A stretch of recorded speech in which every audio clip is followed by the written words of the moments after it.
ഹരിതം T V ചാനലിലേക്ക് എല്ലാ പ്രേക്ഷകർക്കും സ്വാഗതം. ഇന്ന് ജ്യോതിഷ പന്തിയിൽ ഉൾപ്പെടുത്തിയിരിക്കുന്നത് ചതയം നക്ഷത്രത്തെക്കുറിച്ചാണ്. ചതയം നക്ഷത്രത്തിന് ഉണ്ടാകാവുന്ന ധനമേന്മ ഈ വർഷം എങ്ങനെയാണ് ചതയം നക്ഷത്രക്കാര് ധനം നേടുവാൻ സാധിക്കുന്നത്, അങ്ങനെയുള്ള കാര്യങ്ങളാണ് വിചിന്തനം ചെയ്യുന്നത്. ഈ നക്ഷത്രക്കാർ പൊതുവെ സ്വതന്ത്ര ചിന്താഗതിക്കാരാണ്. ചെറുപ്രായം മുതലേ സ്വതന്ത്രമായി ചിന്തിക്കുകയും സ്വപ്രയത്നം കൊണ്ട് ധനം നേടുകയും അഭിവൃദ്ധിയിൽ എത്തിച്ചേരുകയും ഒക്കെ ചെയ്യുന്ന ഒരു നക്ഷത്രക്കാരാണ്. ജീവിതത്തിൽ ആദ്യകാലങ്ങളിൽ അധിക ക്ലേശങ്ങൾ അനുഭവിക്കുന്ന ഒരു നക്ഷത്രക്കാരാണ്.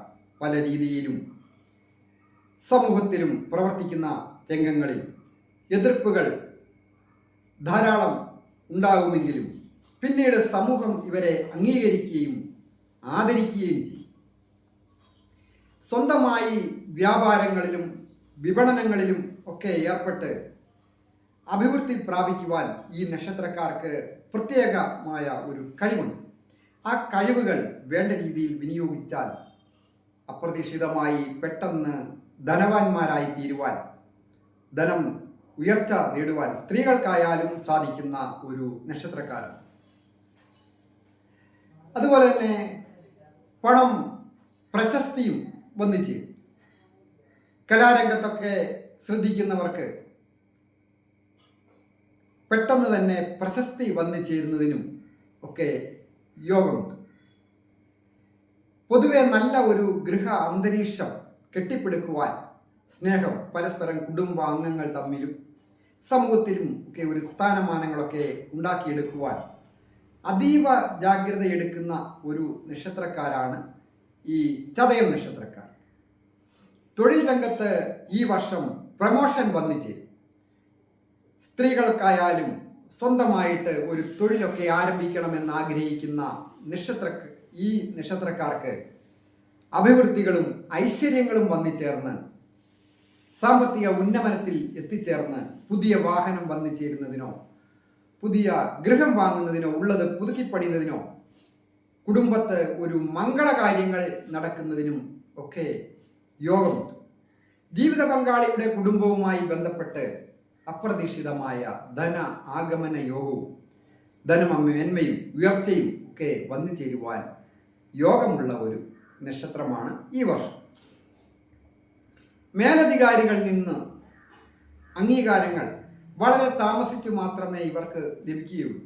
എന്നിരുന്നാലും ഈ വർഷം ചതയം നക്ഷത്രക്കാർക്ക് മേലധികാരികളുടെ അംഗീകാരം കിട്ടുവാൻ സൂചനയുണ്ട്.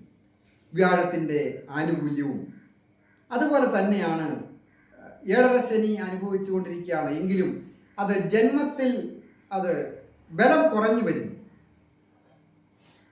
ശനി, ഏഴര ശനിയുടെ, ജന്മത്തിലെ ശനിയുടെ അവസ്ഥ നീങ്ങുന്നതിന് മുൻപേ ഈ നക്ഷത്രക്കാർക്ക്, ഏത് പ്രായത്തിലുള്ളവർക്കായാലും അപ്രതീക്ഷിതമായ ഒരു നേട്ടം വന്നു ചേരുക. യുവാക്കൾക്കും വിദ്യാർത്ഥികൾക്കും ഒക്കെ ടെസ്റ്റുകൾ എഴുതുന്നവർ, അവർക്ക് ഉന്നത വിജയം കരസ്ഥമാക്കുവാൻ ഈ വർഷം സാധിക്കും. ലഭിക്കുന്ന അവസരങ്ങൾ വേണ്ട രീതിയിൽ വിനിയോഗിക്കുക, അത് അവരവരുടെ ഒരു കഴിവാണ്.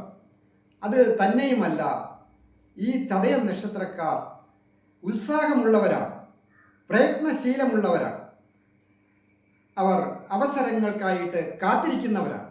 അപ്പോൾ കിട്ടുന്ന അവസരം ഈ വർഷം വേണ്ട രീതിയിൽ വിനിയോഗിച്ച് വിജയത്തിൽ എത്തുവാനായിട്ട് സാധിക്കും. ഗവൺമെൻറ് ജോലിയായാലും പ്രൈവറ്റ് ജോലിയായാലും ചെയ്യുന്നവർക്ക് ഔദ്യോഗിക യാത്രകൾ ധാരാളമായിട്ട് വന്നു ചേരുവാൻ സൂചനയുണ്ട്. അതുപോലെ തന്നെയാണ് ഏഴരശനി ഒക്കെ ആരംഭിച്ച സന്ദർഭങ്ങളിൽ ഉണ്ടായിട്ടുള്ള വ്യവഹാരങ്ങൾ, പോലീസ് സ്റ്റേഷൻ മുഖാന്തരവും കോടതി മുഖാന്തരവും ഒക്കെ കയറി വിഷമിച്ച് ദാമ്പത്യ ജീവിതത്തിലെ പ്രശ്നങ്ങളായാലും ഒക്കെ ഉള്ളവർക്ക് അതൊക്കെ വ്യവഹാരങ്ങളിൽ വിജയങ്ങൾ വന്നു ചേരുവാൻ യോഗമുണ്ട്. വീട്ടിൽ ഒരു മംഗളകാര്യങ്ങൾ നടക്കുന്നതിനും സൽക്കാരങ്ങളിൽ പങ്കാളികളാകുന്നതും സൂചനയുണ്ട്. ആകാശത്ത് 100 നക്ഷത്രങ്ങൾ അടങ്ങിയ ഒരു കൂട്ടമാണ് ചതയ നക്ഷത്രം. ദേവത വരുണനാണ്.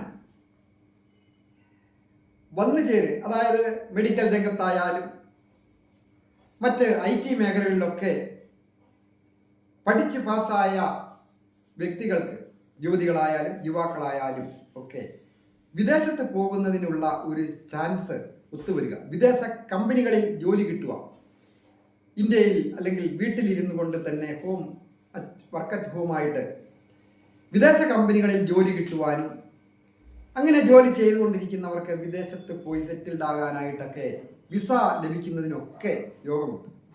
പുതിയ നല്ല കമ്പനികളിലേക്ക് മാറ്റം ലഭിക്കുന്നതിനും യോഗമുണ്ട്. ഏറ്റവും പ്രധാനമായിട്ട് ശനി പ്രീതികരമായ കാര്യങ്ങൾ ചെയ്യുക. രാശ്യാധിപൻ കൂടിയായ ശനിയാണ് ആ ജന്മത്തിൽ സഞ്ചരിക്കുന്നത്. അത് അനുഗ്രഹങ്ങൾ ചൊരിയുക തന്നെ ചെയ്യും. വ്യാഴത്തിന്, അതായത് ശ്രീകൃഷ്ണ ഭഗവാന് യഥാശക്തി അനുസരിച്ച് വഴിപാടുകൾ ചെയ്യുക. അത് ധനപരമായ നേട്ടത്തിന് അപ്രതീക്ഷിതമായ ഭാഗ്യം കൊണ്ടത് എല്ലാവർക്കും നന്മ വരുവാനായിട്ട് പ്രാർത്ഥിക്കും.